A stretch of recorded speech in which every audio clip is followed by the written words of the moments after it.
Aí Deus vai abençoar. Amém? Pai, nós queremos agradecer também pela vida dos que chegaram agora, incluí-los nesse momento, nessa atmosfera e nesse tempo precioso que nós vamos estar falando sobre esses assuntos que são importantes para a igreja atual, para a vida cristã, para o sucesso, para a prosperidade de todo aquele que crê na palavra e vive pela fé no nome de Jesus. Diga amém?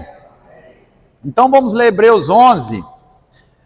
Vamos ler Hebreus 11, me ajuda aí, Hebreus 11, do 3 ao 6, está escrito assim, 3, é pela fé que entendemos que o universo foi criado pela palavra de Deus e que aquilo que pode ser visto foi feito daquilo que não se vê. 4, foi pela fé que Abel ofereceu a Deus um sacrifício melhor do que o de Caim. Pela fé ele conseguiu a aprovação de Deus como um homem correto, tendo o próprio Deus aprovado as suas ofertas. Por meio da sua fé, Abel, mesmo depois de morto, ainda fala. Para aí, depois a gente continua.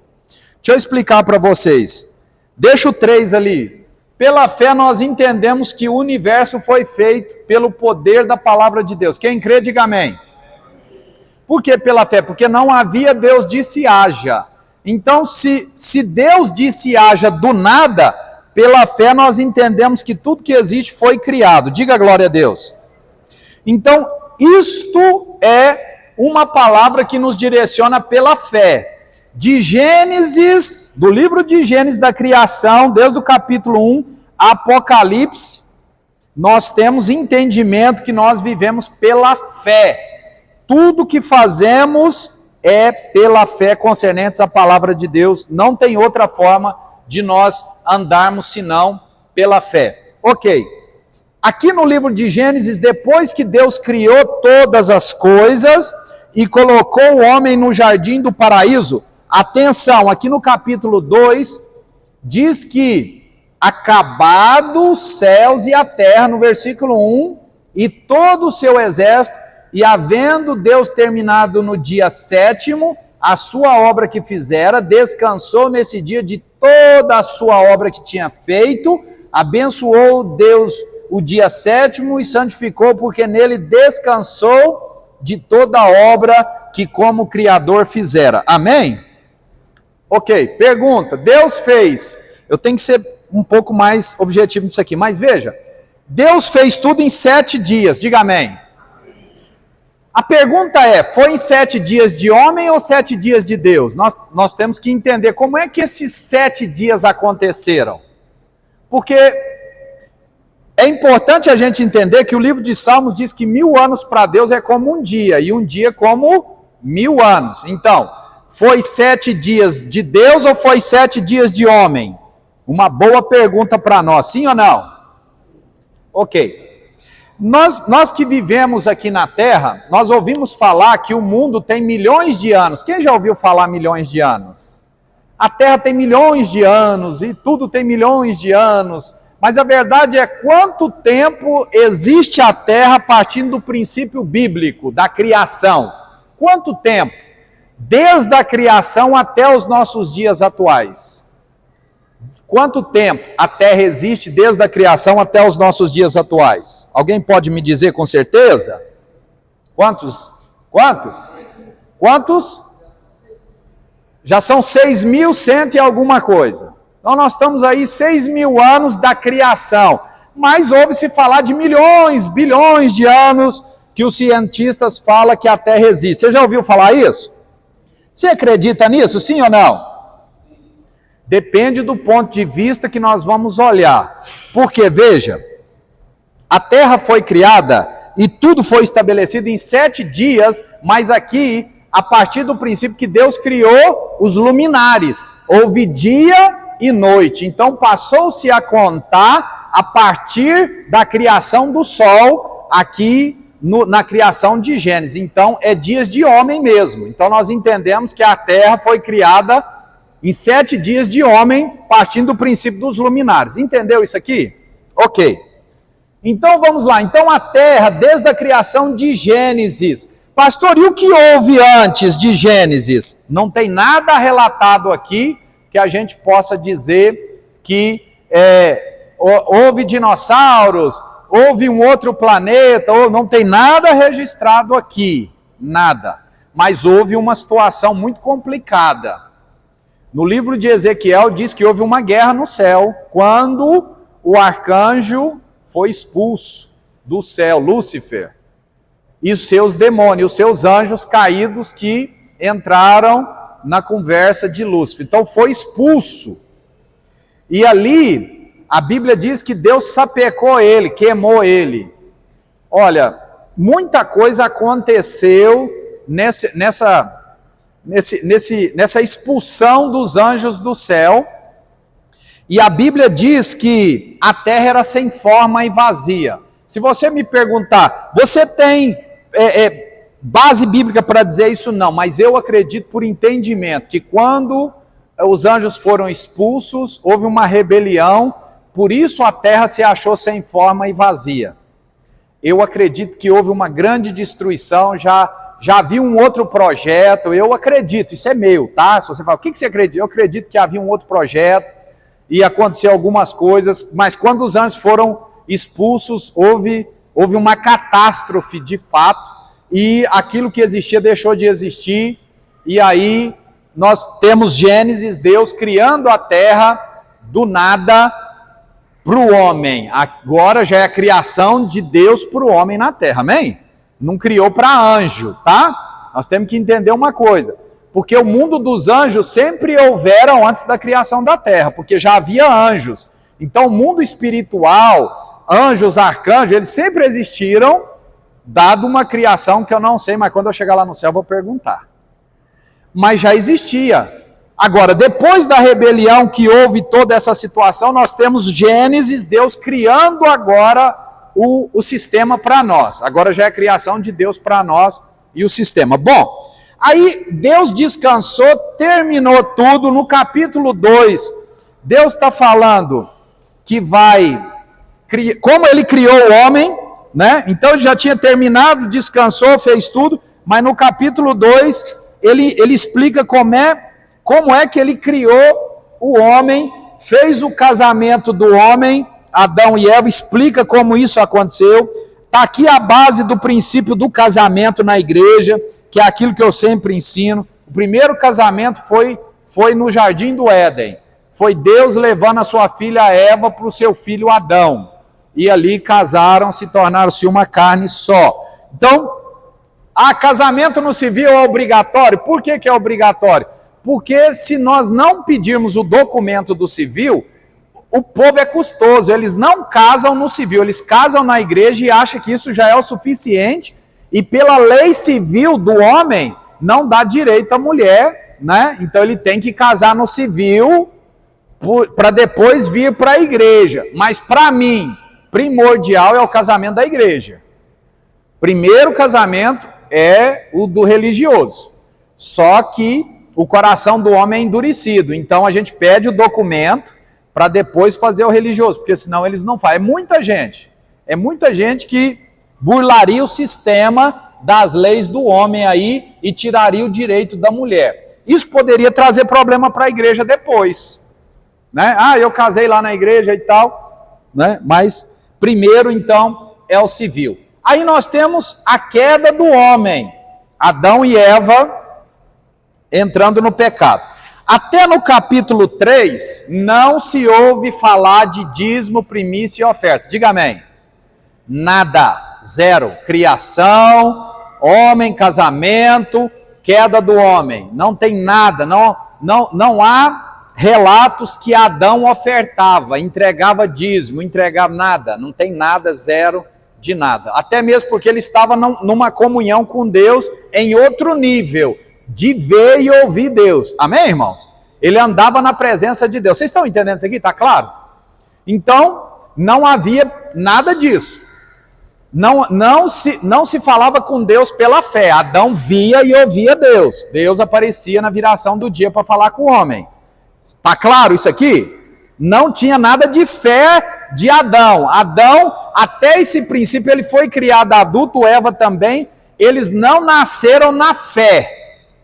Eles viam e ouviam Deus. Amém? Então, princípio de Adão e Eva, tem nada de fé aqui, tá? É Deus se relacionando com o homem. Mas aí acontece a queda, né? E eles são expulsos do jardim.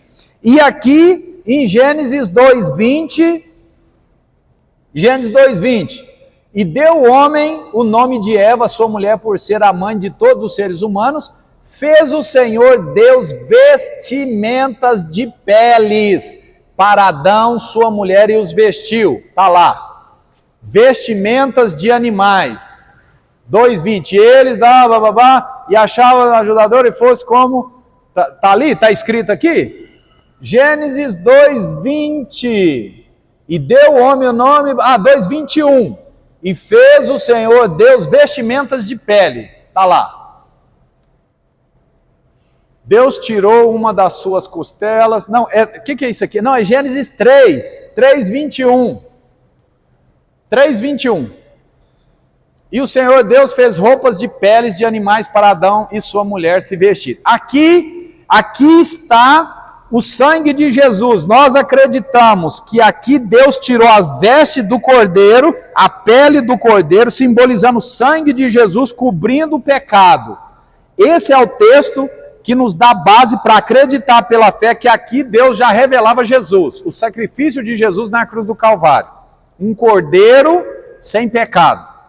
Então, Deus cobriu as vergonhas partindo daqui e expulsou eles do jardim. Então, vamos lá. Então, Deus não expulsou eles pelado, né? Deus não jogou eles de qualquer jeito. Não, Deus cuidou deles. Vem cá, vocês pecaram, tal. Então, aqui, ó. Eu vou vestir vocês, porque a Bíblia diz que eles se cobriam com folhas, lembra das folhas? Folhas, né? Aí Deus, aqui está claro que Deus cobriu eles com peles, então quem fez o sacrifício mesmo foi Deus. Deus sacrificou um animal, tirou a pele, porque como é que você tira a pele do animal e ele continua vivo? Então Deus sacrificou, por isso que dá-se o entendimento de ser o cordeiro que tira o pecado do mundo. Claro isso? Ok, aqui nasce a fé e a expulsão. Bom, agora vocês estão cobertos com peles de carneiro, houve um sacrifício. Adão viu, Eva viu, até então eles andavam nu, não tinha pecado, não tinha sacrifício, não tinha oferta, não tinha nada. Mas agora eles estão diante de um fato, sacrifício, sangue, pele de animal. Eles nunca mataram um animal e se vestiram de pele. E foram expulsos do jardim. Então nós entendemos que Deus cuidou deles ao ponto de ensiná-los como eles deveriam andar. Como é que ia ser a vida deles fora do jardim do Éden? Agora eles tinham que andar pela fé. Eles não viam ver Deus, eles não iam ouvir a voz de Deus, mas eles teriam que acreditar que Deus estaria com eles. Então, a partir desse ponto, nós entendemos que Adão e Eva começou a cultuar, diga glória a Deus, começaram o culto a Deus. Prova disso, está no Gênesis 4, vamos lá. Gênesis 4, coabitou o homem com Eva, sua mulher, esta concebeu e deu à luz Caim, então disse, adquiriu um varão com auxílio do Senhor, depois deu à luz Abel, seu irmão. Abel foi pastor de ovelhas e Caim lavrador. Aconteceu, versículo 3, que no fim de uns tempos, trouxe Caim do fruto da terra uma oferta. Risca aí na sua Bíblia, faz bolinha, oferta. Primeira menção de oferta ao Senhor. Versículo 4, Abel, por sua vez, trouxe das primícias do seu rebanho, e da gordura deste se agradou-se o Senhor de Abel e de suas ofertas, ao passo que de Caim da sua oferta não se agradou. 2 pontos. Nasceu oferta, no Gênesis capítulo 4, versículo 3, mas no 4 nasceu a primícia. Primeira menção, primeiro carneirinho, primeiro cordeiro. Primeira menção de oferta na Bíblia acontece em Gênesis 4. Então pronto. Agora, quem ensinou eles a ofertar? Que negócio é esse de ofertar? Está escrito aqui que, né, depois aconteceu que no fim de uns tempos trouxe Caim, né? Eles cresceram. Então vamos lá. Vamos dados. Deixa eu pegar números aqui importante agora. Eu tenho que falar sobre números aqui. Ok. Deixa eu ver o que eu consigo aqui. Vamos lá. Quando foi que Abel matou Caim? A Bíblia diz, é só pôr no Google, quantos anos viveu Caim? 700 anos, quando morreu. Quantos anos tinha Abel quando foi morto? Se você não quiser perder muito tempo, está escrito 53 anos. Abel foi morto com 53 anos. Então vamos lá, era jovem comparado à idade que se morria. Concorda comigo? Era um jovem. 53 anos para 700 anos, para mim era um rapazinho, né? Vamos pôr nos dias atuais, fazer uma comparação. Tinha 15 anos, 14 anos, 700 anos com 50. É uns 13 anos, podemos dizer? Sim ou não? 13 anos, né? Então, vamos lá. No fim de alguns tempos, vamos entender que eles ficaram jovenzinhos, adolescentes, e foram ofertar ao Senhor. Cada um pôde levar da sua oferta. Então, o que acontece? Primeira oferta, Caim vai lá e pega uma oferta daquilo que ele plantou. Ele era lavrador, daquilo que ele colheu. Já Abel vem com a sua primícia. Quem falou para ele da primícia? Quem falou para o outro da oferta? Nós entendemos que Adão e Eva ensinaram seus filhos, de alguma forma, a ofertar. Isso aqui não é coisa da cabeça. Deus não ia mandar Adão e Eva embora sem dar para eles diretrizes que eles deveriam dar e ensinar para os seus filhos. Então, nós acreditamos que Deus ensinou eles como ofertar. E partindo do princípio do cordeiro da pele, que vestiu o pecado, provavelmente Adão e Eva ensinaram os seus filhos a primícia, a vida do primeiro cordeirinho. Por isso que Abel ofertou a primícia dele ao Senhor. E aqui diz que Deus se agradou disso, da gordura, e de Caim não. E aí nós já sabemos o que acontece. O irmão fica com inveja do outro. Com inveja do quê? Boa pergunta. Porque um dava oferta e o outro dava primícia. Os dois podiam dar primícia. Por que só um deu e o outro não deu? A Bíblia não trata esse assunto, não fala mais sobre esse pensamento de Caim, a índole de Caim. Por que ele pensava dessa forma? Desprezava? Para ele não fazia sentido? Não se fala, mas os dois tiveram oportunidade. E um escolheu sacrificar um cordeirinho, e a Bíblia diz, da gordura se agradou o Senhor e abençoou Abel. Diga amém. E está claro no texto 4. Agora, irmão, aqui não tem óbvio, não tem lei, não tem preceito, não tem nada escrito que Deus está mandando o homem fazer. Não tem nada escrito aqui. Então, se não tem nada escrito, acredito eu que pela fé, eles fizeram isso. Puramente pela fé. Por isso, voltando lá em Hebreus 11, versículo 4. Vamos lá. Hebreus 11, versículo 4. Coloca lá para mim. Hebreus 11, versículo 4. Tem alguém lá? Tem. Nicole. Hebreus 11, versículo 4. Está escrito assim, pela fé. Hebreus 11, versículo 4. Está escrito assim, pela fé Abel, foi pela fé que Abel ofereceu a Deus um sacrifício melhor do que o de Caim. Então, prestem atenção, é Bíblia, gente. Foi pela fé que Abel ofereceu o sacrifício. Não pela lei, não tinha nada escrito, nada que ordenasse o homem a fazer estas coisas. Tudo pela fé. Aqui nós acreditamos que o que agradou a Deus, na realidade, foi a fé de Abel em ofertar e dizer, Deus aceitará essa oferta. A fé. Porque Hebreus 11:6, coloca aí Hebreus 11:6. Hebreus 11:6 diz, sem fé ninguém pode agradar a Deus. Então, o que aconteceu lá? Caim não agradou a Deus porque ele não teve fé na sua oferta. Então, você entende o que? A incredulidade de Caim fez ele ofertar qualquer coisa. O coração dele não estava na fé. Ele nem acreditava em nada. É como uma obrigação. Olha, se não tem nada dizendo que era para fazer daquele jeito, e foi um ensinamento do pai, cada um ofertou o que quis, sem fé, Caim desagradou a Deus com a sua oferta. Volta lá em Hebreus 11:4. Pela fé ele conseguiu a aprovação de Deus como homem correto. Diga, pela fé. Ele conseguiu a aprovação.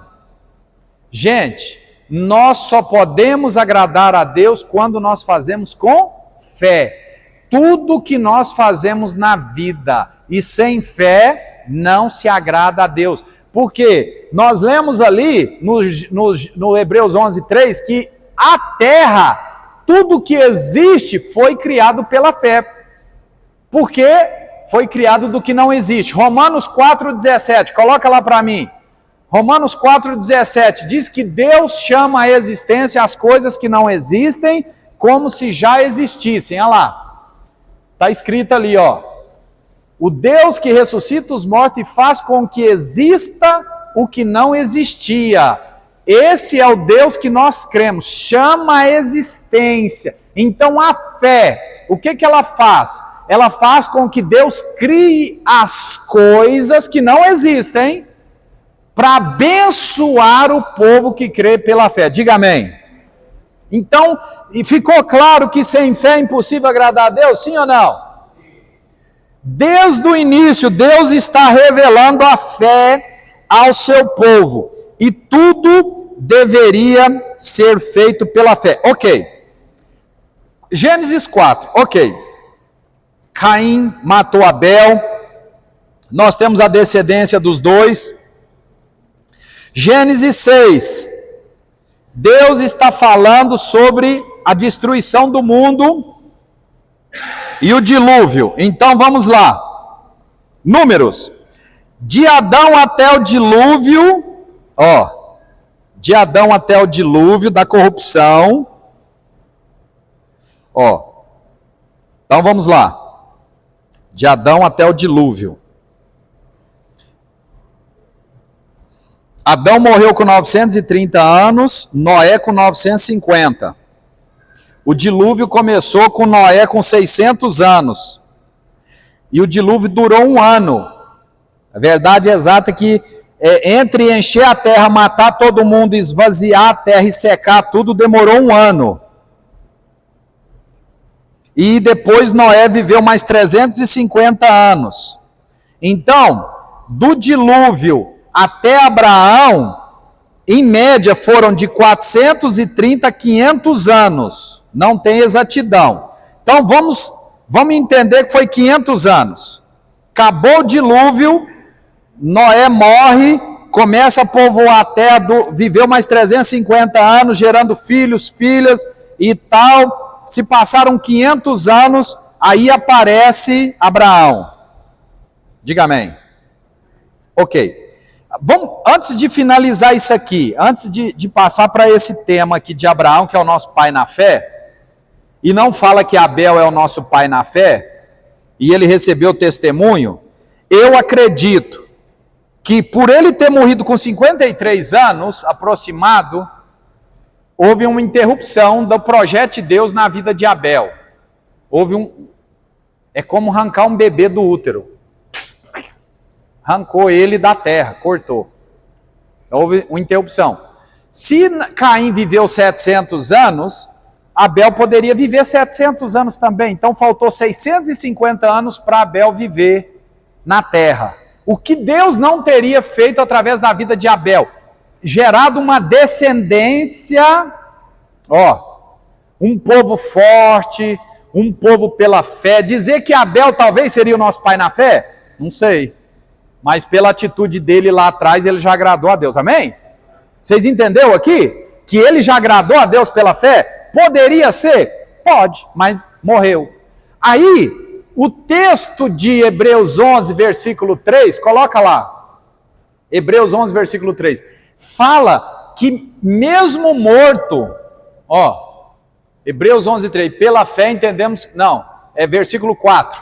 É pela fé que Abel conquistou, isso, foi pela fé que Abel ofereceu a Deus o sacrifício melhor do que o de Caim. Pela fé ele conseguiu a aprovação de Deus como homem correto, tendo o próprio Deus aprovado as suas ofertas. Por meio da sua fé, Abel, mesmo depois de morto, ainda fala. Vou explicar o que eu acredito. Como que um morto fala, se ele já morreu? E ele já morreu há 6.000 anos. Esse cara está morto há 6.000 anos atrás. Lá atrás, 6.000 anos atrás. Só pó. Mas como que a fé dele fala até hoje? Como? Então, vamos lá. Se ele presta atenção nisso aqui. Se ele recebeu a aprovação de ser um homem correto, pela fé, morreu lá, pela fé. Deus veio trazendo à memória, pela fé, todo aquele que praticava as mesmas coisas que esse homem fez pela fé. Trazer a memória. Trazer a memória. Vamos lá para os nossos dias atuais. Um dia eu vou morrer. Tudo isso que eu estou fazendo, que vocês veem fazer, obra aqui, obra ali, bababá, quando morrer pode acabar. Quando é que não acaba? Quando alguém continua fazendo e suscitando a memória. Vocês querem ver um negócio legal? O Ayrton Senna morreu em 95, eu acho. 97? 94. O Américo aqui falou. 94. Mas tem o Instituto Ayrton Senna. A gente vive ouvindo falar do Instituto Ayrton Senna, Instituto Ayrton Senna, Instituto Ayrton Senna. O que eles estão fazendo? Trazendo a memória do Ayrton Senna, tudo que ele fez. Aí o Instituto cuida de criança pobre, diz tudo, é um instituto que faz o que ele fazia, trazendo à memória o que o Ayrton, entre aspas, se preocupava. O instituto quer demonstrar que Ayrton Senna sempre foi um cara caridoso, então está trazendo à memória Ayrton Senna, Instituto Ayrton Senna, né? E esse dinheiro que é arrecadado com o nome de Ayrton, com venda, tudo é para o instituto sustentar as obras sociais das crianças, dos orfanatos, está vendo? Então a memória dele não morreu, concorda que a memória dele não morreu? E ele já morreu, já tem 40 anos já. Então 6.000 anos atrás, isso aqui é forte. Como é que a fé desse cara pode falar até hoje? Se não é pelos atos, vocês têm que me dizer o que vocês acreditam. Como é que a fé de um cara morto pode falar? Se não tem alguém praticando as coisas que ele praticava, para trazer à memória o que ele fez. Não tem como. 6.000 anos é muita coisa.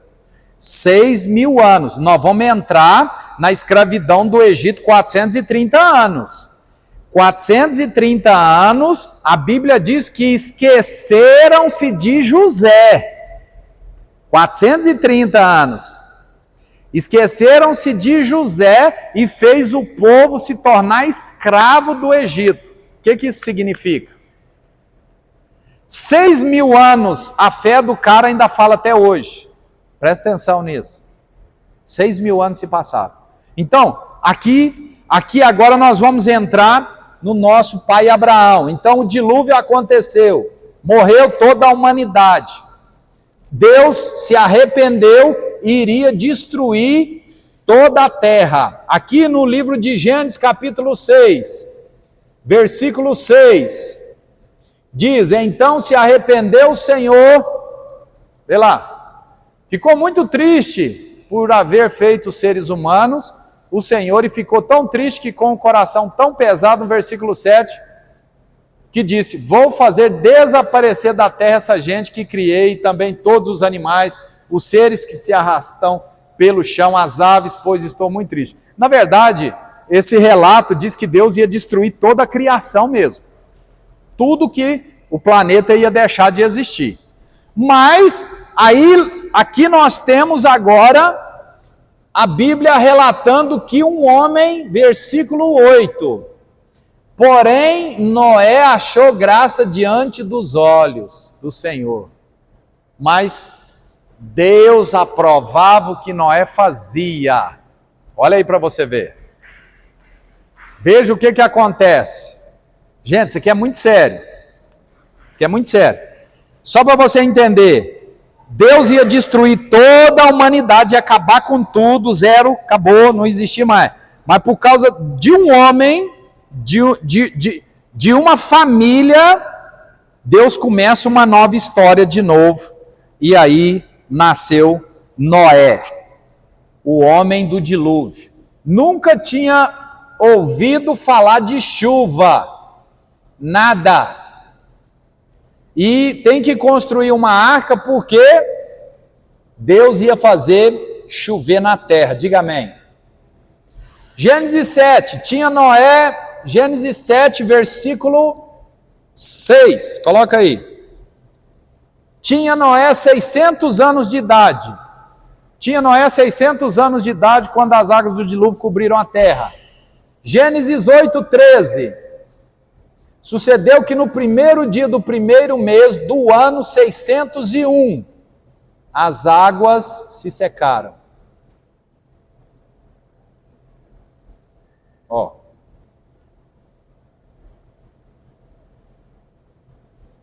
Ó, secaram sobre a terra. Noé removeu a cobertura. E aqui nós vamos agora para o primeiro altar, versículo 20, Gênesis 8, 20. Vamos lá para o primeiro altar. Versículo 20. Noé construiu um altar para oferecer sacrifício a Deus. Primeira menção de altar na Bíblia. Não havia... Abel não fez altar, a gente não tem menção de altar. Caim não fez altar. Primeira menção de altar, depois da destruição, Noé construiu um altar. Alguma coisa suspensa, um altar. Aqui é um altar, alguma coisa mais alta para oferecer o sacrifício. Como que isso aconteceu? Por quê? Quem ensinou Noé a fazer altar? Quem falou para ele que tinha que oferecer no altar? Por que não oferecer no chão? Olha aí para você ver. Então não tem aqui nenhuma lei ensinando nada, até mesmo porque houve uma destruição, a humanidade estava corrompida, não havia sacrifícios, ofertas, porque ninguém foi salvo ali, a humanidade estava corrompida, Deus ia destruir tudo. Como é essa questão do altar? Então mais um ponto. Oferta, primícia e altar. Começa a nascer a forma de cultuar, de adorar a Deus. Oferta, primícia, altar. Então vamos lá. E aí, depois desses acontecimentos, nós temos a Torre de Babel. Construção de um lugar alto. Alto ao ponto de alcançar o céu. Para quê? Para quê alcançar o céu? Tornar célebre esse negócio alto. Essas coisas altas. Então, veio aqui Deus e disse, olha, agora não haverá mais, então disse o Senhor, versículo 6 de Gênesis 11,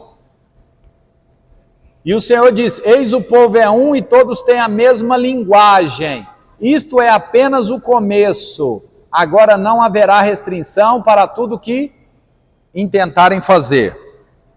Aqui, nós começamos a entrar no princípio da unidade, quando o povo se une para fazer a mesma coisa, juntos. Qual é o peso disso? O próprio Deus falou, apenas o começo, logo serão capazes de fazer o que quiserem. Então, está aí a palavra de Deus. Quando nós nos unimos, estamos unidos num propósito só, podemos fazer o que a gente quiser. Diga amém. Até aí ficou claro, sim ou não? Então, perguntas, dúvidas? Eu tenho uma dúvida sobre isso, fala. Dúvidas? Curiosidade? Hã? Foi construída aonde a Torre de Babel? Tá, uma boa pergunta. O que mais? Tem alguma pergunta mais objetiva dentro desse tema aí? Não? Nada? Está claro isso aqui? Desde o começo, tudo está acontecendo pela fé. Ok, Torre de Babel, ela foi construída, olha, segundo os estudos, você vai achar menção da Torre de Babel na Mesopotâmia. Ali, em algum lugar ali, ela foi construída e destruída também, porque o povo separou dali e parou aquela construção, não houve sucesso naquilo lá. Então não há menção, não há mais nada sobre aquilo. Senão a vergonha do próprio povo mesmo, que não estava construindo aquilo para glorificar a Deus. O importante é que eles não estavam construindo para glorificar a Deus. E assim mesmo. Entendeu? Certo até aqui? Nós vamos entrar no Gênesis 12, o nosso pai Abraão. Então Abel não foi nosso pai, morreu com 53 anos, né? Então Deus tinha muita coisa para abençoar Abel que ficou guardado. E lá está falando que Deus, né, faz com que a fé dele fale até hoje através das atitudes das pessoas. Nós vamos entrar no nosso pai Abraão. Está preparado? Ok, então vamos lá. Deixa eu ver se eu consigo aqui dar uma introdução. Vamos lá. Ó, são 10 para 6. Gênesis 12. Vamos lá. Ora, disse o Senhor a Abraão. Gênesis 12, versículo 1. Disse o Senhor a Abraão: sai da tua terra, da tua parentela, sai da tua terra, do meio dos teus parentes e da casa do teu pai, e vá para uma terra que eu lhe mostrarei. Tá bom. Gênesis 11, versículo 31. Vamos lá. Volta aí só um pouquinho para mim aqui. Deixa eu explicar isso aqui.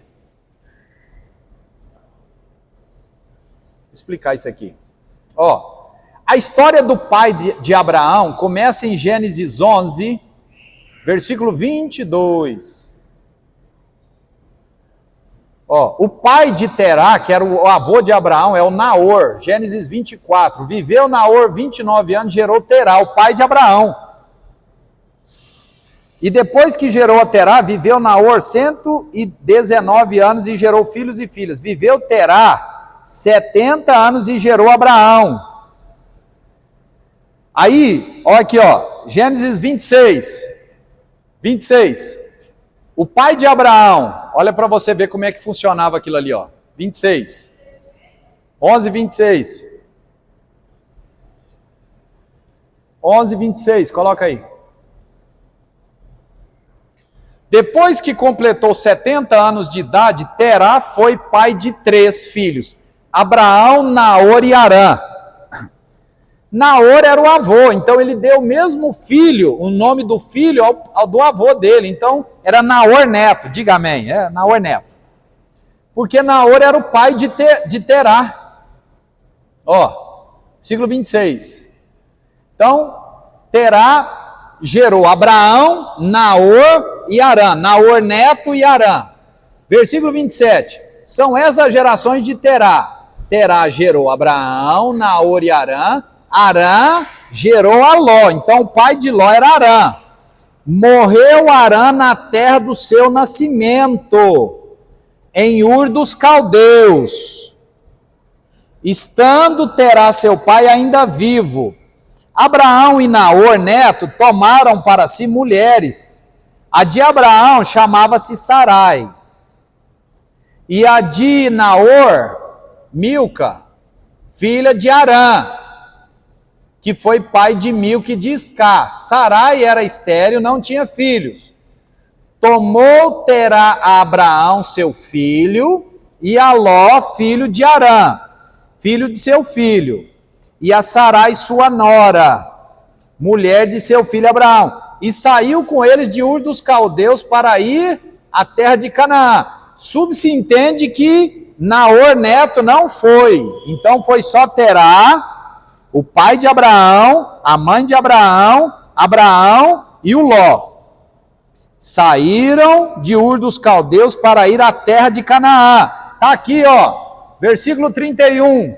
Está lá, Terá saiu da cidade de Ur na Babilônia para ir até a terra de Canaã. Para onde que ele estava indo? Para onde que ele estava indo? Canaã. Aonde que era Canaã? Aonde que era Canaã? A terra que Deus prometeu para o povo. Para onde levou Moisés o povo? Para Canaã. Presta atenção nisso aqui. Terá saiu de Ur para ir para onde? Para a terra prometida. Por que que não foi? Vocês entenderam isso aqui? Alguma coisa aqui já está dizendo que Deus já está movendo Abraão para ir para Canaã. Tirou foi o pai dele, de Ur dos Caldeus. Então a gente entende que começou Deus a chamar Terá, o pai de Abraão, para ir para Canaã. Colocou no coração dele, vai para Canaã. Então ele tinha um objetivo. Por que que ele não foi para Canaã? Porque o filho Arã morreu. Lembra que ele morreu? Aonde que ele morreu? Lá em Ur dos Caldeus. O filho morreu. Quando Terá, está ali no próximo versículo. Quando Terá chegou numa cidade que chamava Arã, Arã era o nome do filho que morreu. Olha lá, versículo 32, coloca lá. E Terá morreu em Arã, com a idade de 205 anos. Morreu em Arã, uma cidade. Indo para Canaã, chegou numa cidade que chama Arã, a cidade do nome do filho que morreu em Ur dos Caldeus. O pai de Ló chamava Arã. O que a gente entende no estudo teológico? A gente entende que ele ficou agarrado naquilo. Ao invés de prosseguir, ficou preso, não conseguiu descer e por ali morreu mesmo. Não conseguiu dar continuidade. No livro de Josué, lá na frente, Josué fala que Terá era idólatra. Terá não era um homem de fé. A Bíblia diz que Josué fala, olha, vocês querem ficar aí, como foi o pai Terá de vocês, idólatra? Então entende que Terá era idólatra. Por isso que ele parou em Arã, por causa da idolatria, preso àquele sentimento de morte do filho, ficou por ali e morreu. Aí Deus começa a chamar Abraão agora, lá naquele lugar, e é o que Deus fala? Deixa a sua parentela. Então ali ficou a mãe, a viúva, e o resto ficou ali. Só prosseguiu quem? Abraão, Sara e Ló, que continuou descendo para Canaã. Então Deus já estava fazendo um desenho a partir desse princípio para levar esse povo para Canaã e começar ali a história do povo hebreu. Abraão era hebreu, diga amém. Abraão era hebreu. Por isso que lá nas histórias fala o povo hebreu. O povo hebreu é porque Abraão era hebreu. Mas agora o povo é israelita. Por que é israelita? Porque Deus mudou o nome de Jacó para Israel. Até Jacó era um povo hebreu, depois de Jacó é um povo israelita. Entendeu? Israel e Hebreia. Povo hebreu. Língua hebraica. Aí mudou. Povo israelita. Povo judeu. Por que povo judeu hoje? Por que judeu hoje? Por que povo judeu e não povo israelita? A nação de Israel está lá, concorda? Isso aí é outra coisa, mas veja, hoje se concentra lá em Israel duas tribos, a tribo de Judá e a tribo de Benjamim. Vamos encerrar por aqui, porque já é 6 horas, e eu vou entrar no texto de Gênesis 12 na próxima semana. Amém? Vamos orar? Pai, obrigado, Jesus, por nos dar a entender um pouco dessa história e como nós fazemos parte dela com as nossas atitudes hoje, mesmo vivendo, ó Deus, no Brasil, nascidos aqui, nós podemos viver essas mesmas coisas que viveram esse povo pela fé. Tudo que nós fazemos é pela fé e nós acreditamos que o Senhor está nos conduzindo hoje para uma terra prometida, a Nova Jerusalém, que o Senhor preparou para nós, estamos indo para lá no nome de Jesus. Diga amém.